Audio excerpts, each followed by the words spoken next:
Waduh, kenapa nih? Efisiensi ini kali ya.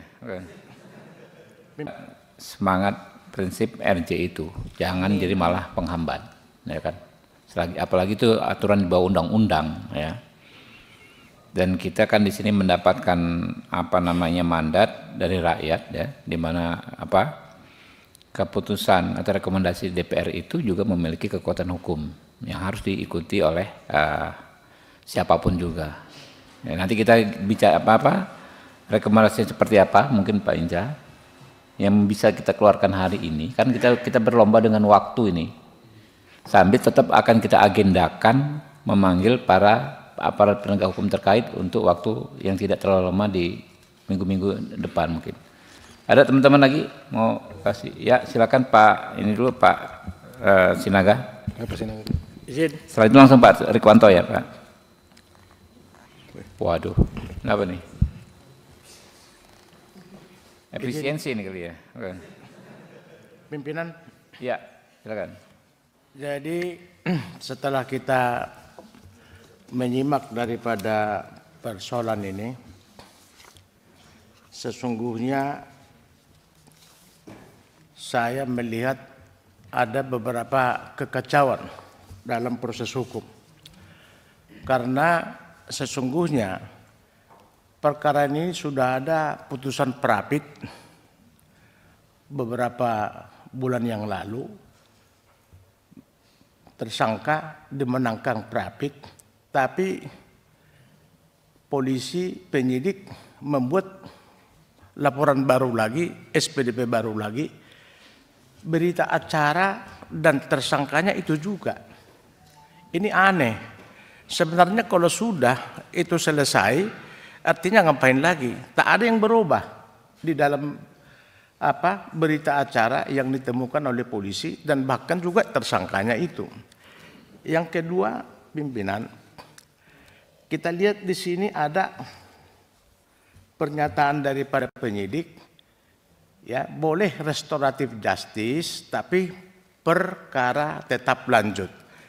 Ya namanya restoratif justice itu adalah mengembalikan kepada semula, artinya berdamai, tidak berproses hukum lagi. Itulah yang kira-kira yang sesungguhnya arti daripada restoratif justice.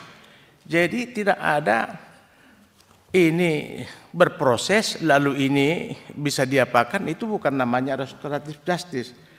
Alangkah baiknya pimpinan kalau boleh kita panggil saja para penegak hukum dulu tentang kebijakan mereka ini mengabaikan apa yang sudah diprakarsai atau yang sudah disepakati oleh para pihak, baik juga ya pelapor maupun terlapor.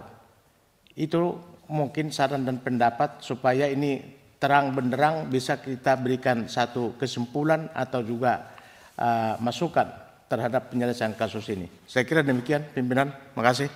Ya, ada lagi? Izin menambahkan pimpinan. Pak Rikwanto dulu, Pak ini ya, Pak. Bentar Pak. Ya. Makasih pimpinan. Saya cuma mau penegasan aja. Ini kan intinya ingin segera aset dikembalikan ya. Nah, dengan adanya proses hukum ini, artinya aset mengikuti proses hukum.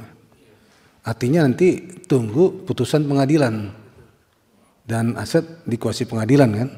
Baru selanjutnya bagaimana membalikannya, apakah proses lelang ataukah proses yang lainnya, begitu. Ini dirasakan sangat lama. Demikian ya. Nah, kaitan dengan restoratif justice, ini restoratif justice yang seperti apa kita juga nggak tahu, apakah kaidah-kaidah hukumnya dipenuhi sehingga kok bisa diabaikan ya. Ini juga kita perbaiki. Mungkin saran itu aja Pak Ketua. Jadi perlu diundang lagi penegak hukum yang dimaksud. Terima kasih. Pak, tambahan Anda relevan nggak dengan yang disampaikan? Izin menambah pimpinan dari pihak SMI pimpinan. Ya, mana? Izin menanggapi penegasan sedikit Pak Hinsa mengenai 3 orang yang DPO tersebut. Kuasa kami penuh Pak melakukan segala proses yang mana menguntungkan pihak klien kami. Terima kasih Pak. Oke. Pak Nasir Jamil.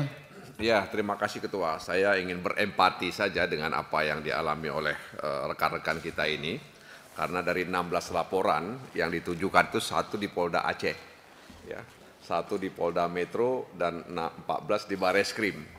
Saya dapil Aceh, ya. Jadi Ketua, saya pikir apa yang disampaikan oleh perkumpulan simbiotik multitalenta bersatu ini harus kita tangkap agar kita dorong restoratif justice, dan apa yang tadi disampaikan oleh sejumlah kolega lainnya perlu untuk kita tindak lanjuti, termasuk mengundang ya APH dan juga pihak-pihak lain yang kita nilai penting untuk bisa kita realisasikan permohonan restoratif justice, karena barangkali ini dianggap sebagai alternatif penyelesaian, ya, karena kerugian yang mereka alami tadi itu. Memang yang saya tahu sih, trading ini memang resikonya kan tinggi, ya, dan memang banyak penipuan, dan memang perlu full time untuk aktif melihat pergerakan-pergerakan itu. Karena keponakan saya juga mengalami hal yang sama, dia hampir sedeng gitu ya, kalau kata orang Medan, ya hampir sedeng dia. Mungkin di antara kita banyak yang tidak tahu artinya sedeng itu. Ya, makanya saya gunakan petunjuk ini supaya orang tahu sedeng itu ya udah hampir-hampir gila ya, karena ratusan juta uangnya hilang ya, dan tidak tahu kapan bisa diambil lagi itu, dan hampir saja terjadi ya perceraian dengan istrinya karena persoalan ini. Jadi kita sangat prihatin ya Ketua, dan mudah-mudahan kita bisa merealisasikan harapan pengadu yang disampaikan pada Komisi 3. Terima kasih Ketua.